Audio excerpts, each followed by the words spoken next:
Good morning, everybody. This is the second take of the Friday video. It's called Forgiving Friday. It's the 10th of April 2020, and I know some people are even forgetting what date it was, what day it is, so that might help. It's number 18 actually of my videos. I can't believe I've done 18 now. I'm dressed up in my green and my blue today because it's Dress Up Friday. Normally when we're at work it becomes Dress Down Friday, but the first take that I did of this, nobody could hear me, so sorry about that. You heard me, maybe looked at me talking for quite a time and thinking, what on earth is she doing? Anyway, I was trying to set up using my stick, and clearly that stopped the voice coming through. Anyway, just to say a huge thank you to all our emergency workers and care workers, because this virus does not discriminate against anybody, and the best of health to everybody who's managing to stay well and stay safe. Anyway, thank you to everybody who has shared their experiences with me. I'm humbled and I'm honoured to have received them. If you still want to choose a number between 1 and 7, then please do so, and I'll let you know. I will PM, let me know, and I will private message you with your word and what you have to do, your answer.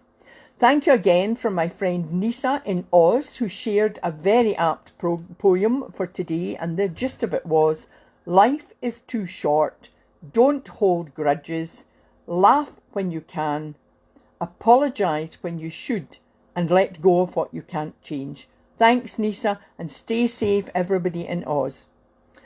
Now, I need to make it clear, first of all, about my ABC core techniques. I developed these not just from my academic knowledge, but from my own and others' experiences, and I decided to turn them into friendly, engaging language. Make no mistake, just because they are simple does not mean that they are not effective. But to be effective, they've got to be used regularly. Now, they are proven psychological techniques. They are based on CBT, which is cognitive behavioural therapy, NLP, neuro-linguistic programming, humanistic therapy, humanistic treatments. That's like the Gestalt, which just means it concentrates on behaviour, thoughts and feelings in the here and now, which is mindfulness. And it's person-centred. Now, if you're going through person-centred therapy, it means that they bring a supportive environment to you. Now, if you're using my techniques, you're using them to try and bring a supportive environment around yourself, and you find out who the real you is. Now, make no mistake, my ABC core techniques, used regularly, help you to be calm, relaxed, and energized. But this does not mean that I want you or need you to be positive at all times. In fact, I read yesterday something about toxic positivity, and I thought, oh, that's interesting. And actually, they're right. Being positive all the time is toxic. It's not good for you. So remember, you should cry. It's okay to be not okay. You've got to let your emotions out. And better still, of course, if you can do this when you're alone. There's nothing worse than crying and being upset in front of partners, children, and what's worse still is they start going, is it me? What's wrong with you? Have I done something? And you want to scream, no, I just want to cry. So that's let it all out is what I say. You need to let it out. So I think it's important that you just, it's vital, in fact, not important, it's vital in the middle of this, in the middle of a trauma, which is what this is. We have a pandemic. You must let the emotions flow, but you've also got to be kind to yourself and others. Now, so many people just now, the emergency services, they're all being kind to others, neighbours are being kind to others, but you really need to be kind to yourself. Try and find time to be kind to yourself. Now, I'm going to share some of my experiences, not to get sympathy, but just to let you understand how I came to develop my tips and how past conditioning can impact on your life. I used to think I was superwoman and I thought I could do everything. And in fact, that's just not the case. We need to remember that we've got to get the support of others as well and be kind to ourselves. The first thing I would start with is, and it's a huge topic, but is the difference between intelligence and intellect. And sometimes these words are used interchangeably, and it's a huge subject. But what I wanted to say was that people with qualifications, I have degrees, I've got 3 degrees and certificates, and so you would class me perhaps as, oh, she's intelligent.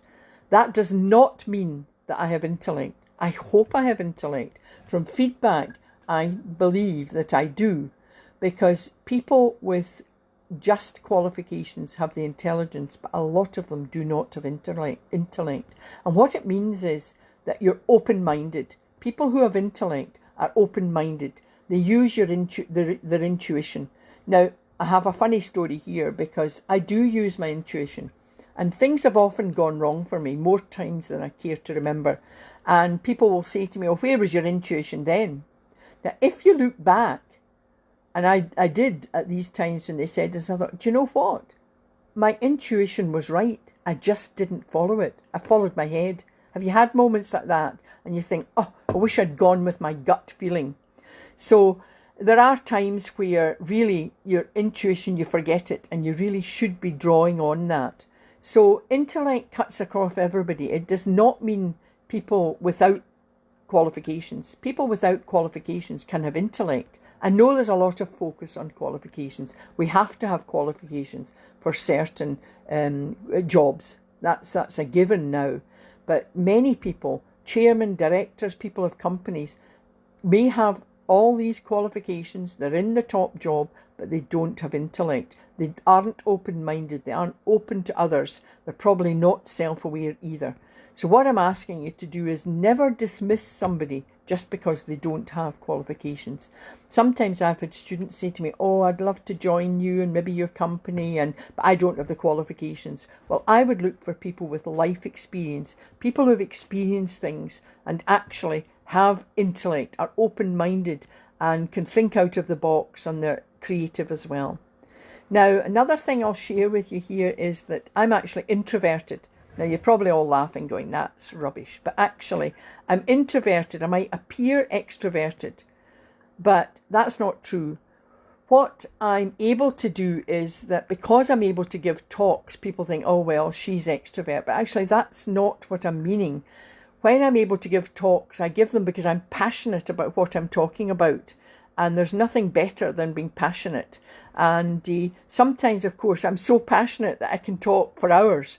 In fact, I've got to thank, and some of my OU students that's Open University students, will recall that I think on a number of occasions I'd be given a slot to give a 1-hour talk in the evening, and that went on for 3 hours. Now, the audience was still there, so that was really good.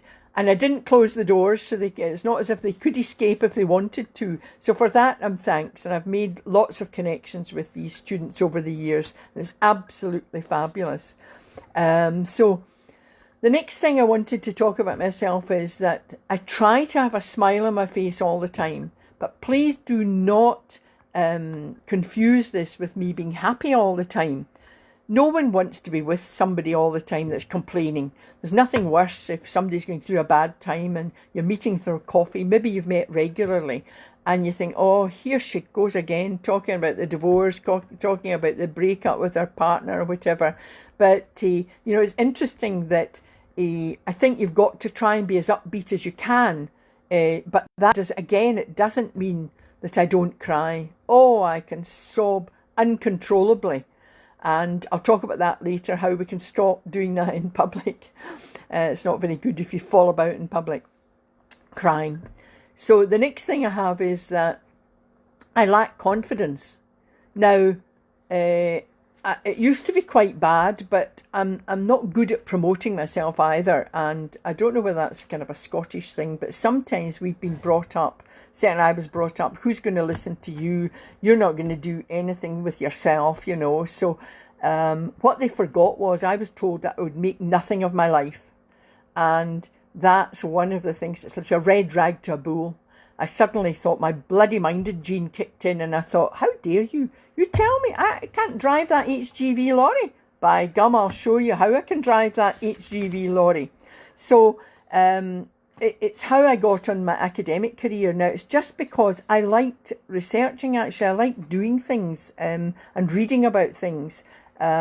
So that's how I got to sort of where I was academically. But I had lots of life experience, I think, that have meant more to me than just the academic sort of career. But my confidence was boosted when I was asked to write an academic legal book.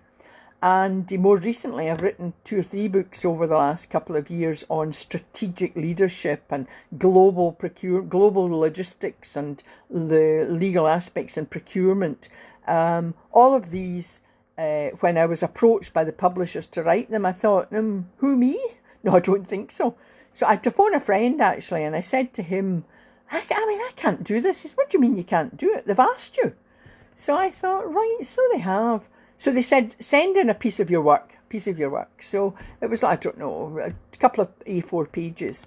And I chose leadership, a subject I'm passionate about, because I think there are some horrendous leaders out there and non-decisive leaders. And in fact, I quite like the New Zealand Prime Minister just now. To me, she's just a fabulous leader, and she's decisive, and it's what we need in a time of crisis. Anyway, I wrote this, and within 24 hours, an acceptance came back by email saying, yes, we'd like you to write these books because we know your books will be read.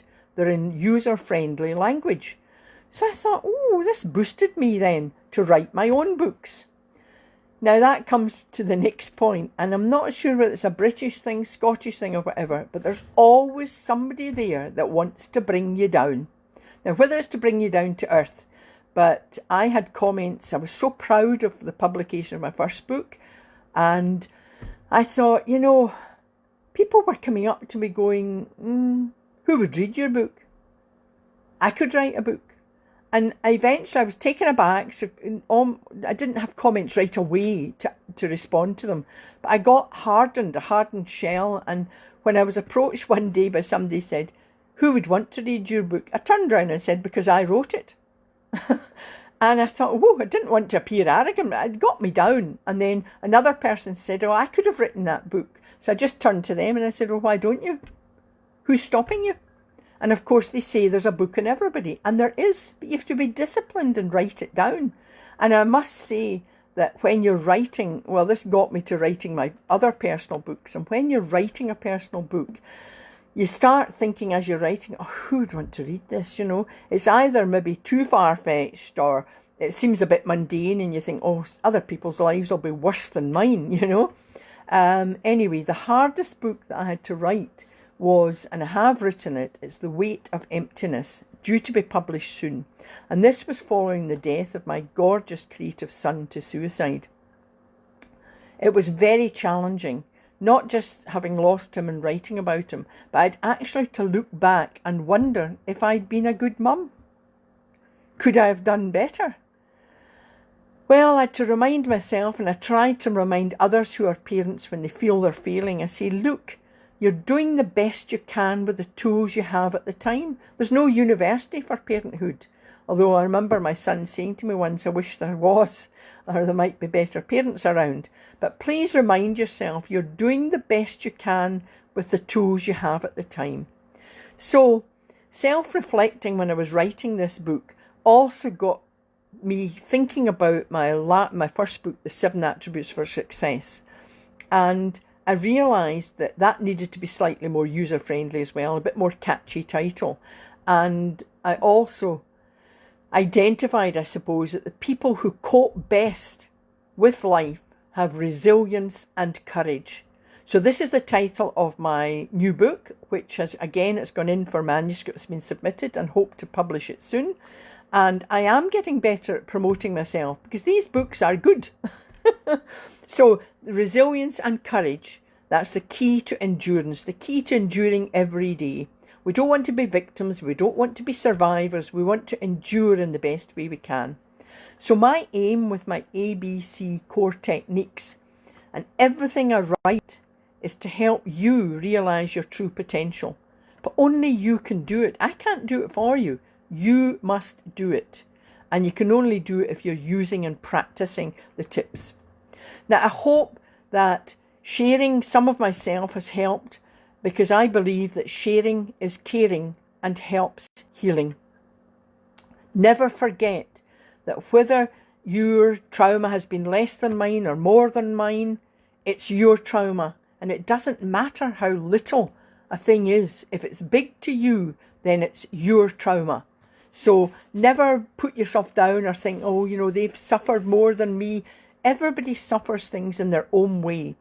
So I think that sometimes, to me, it's the straw that breaks the camel's back. And what I mean by that is you can have suffered a huge trauma, you think you're coping, everything's going fine, and suddenly you smash your favourite mug and you find yourself sobbing uncontrollably. It just can't stop.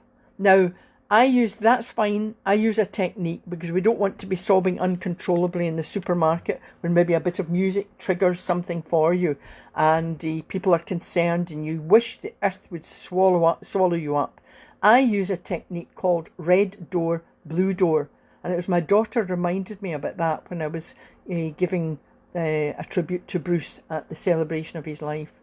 And I explained that in a previous video, but if you want to hear more about it, please let me know and I'll explain it private message, or I can do another wee short video.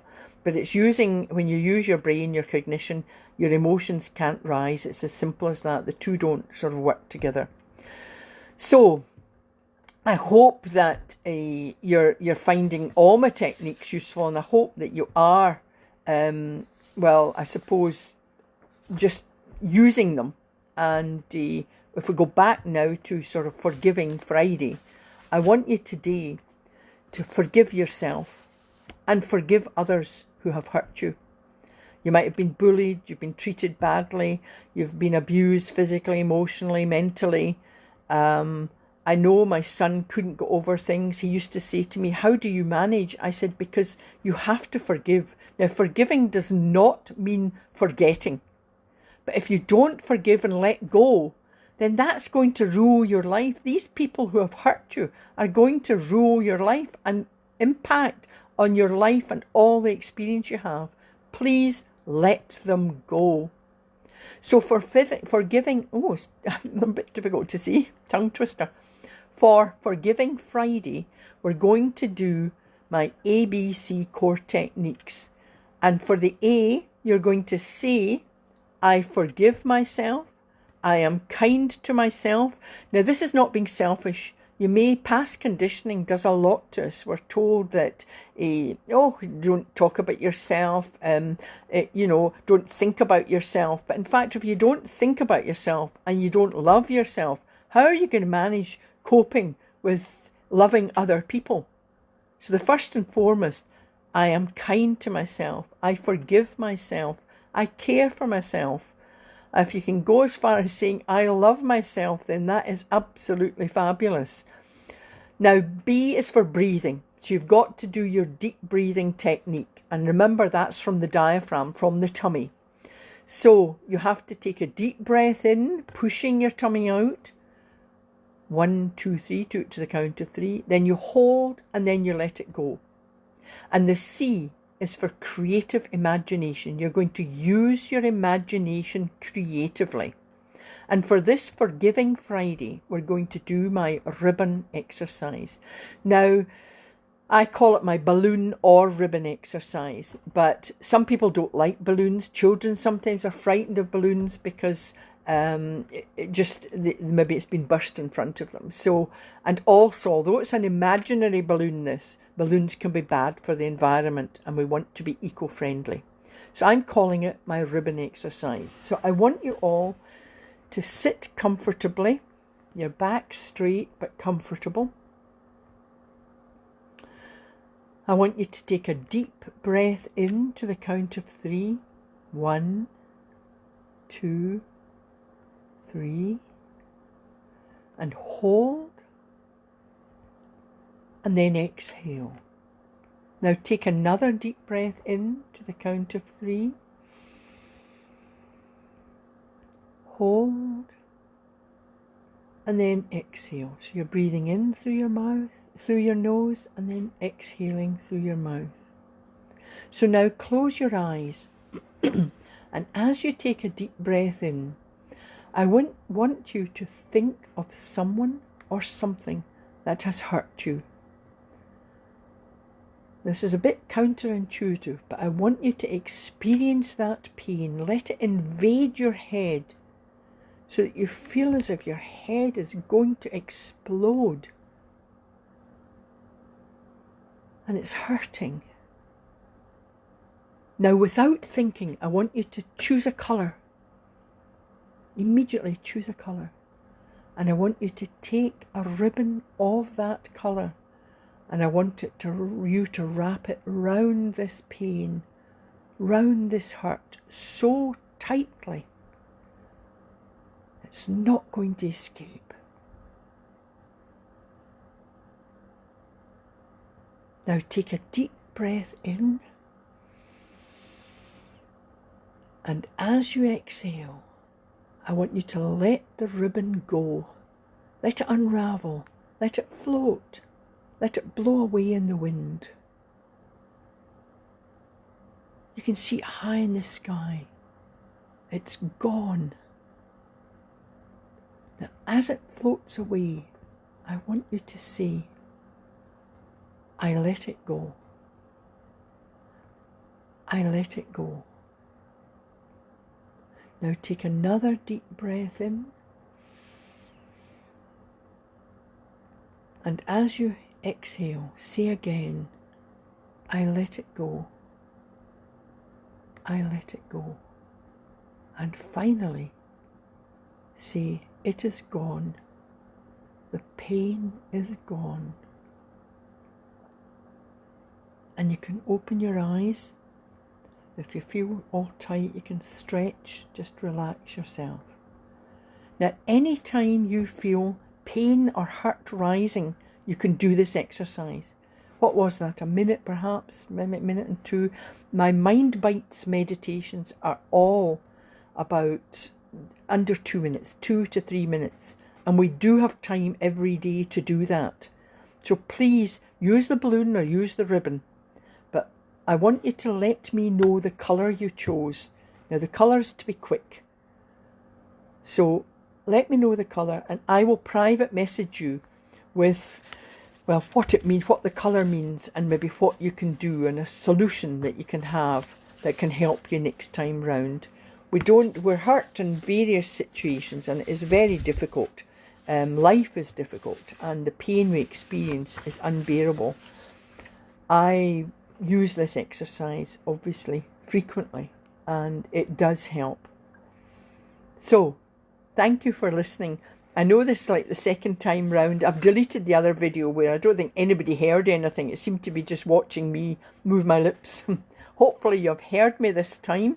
And I see David's there, who's a lovely friend who keeps posting positive things, but I'm not sure whether I know he watched the last one. There seemed to be no sound, but this time, did you get the sound?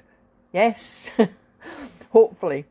Anyway, I'm not going to be doing the live videos over the weekend. I give you a break from my voice and my meditations. Please continue to do the ABC techniques, of course.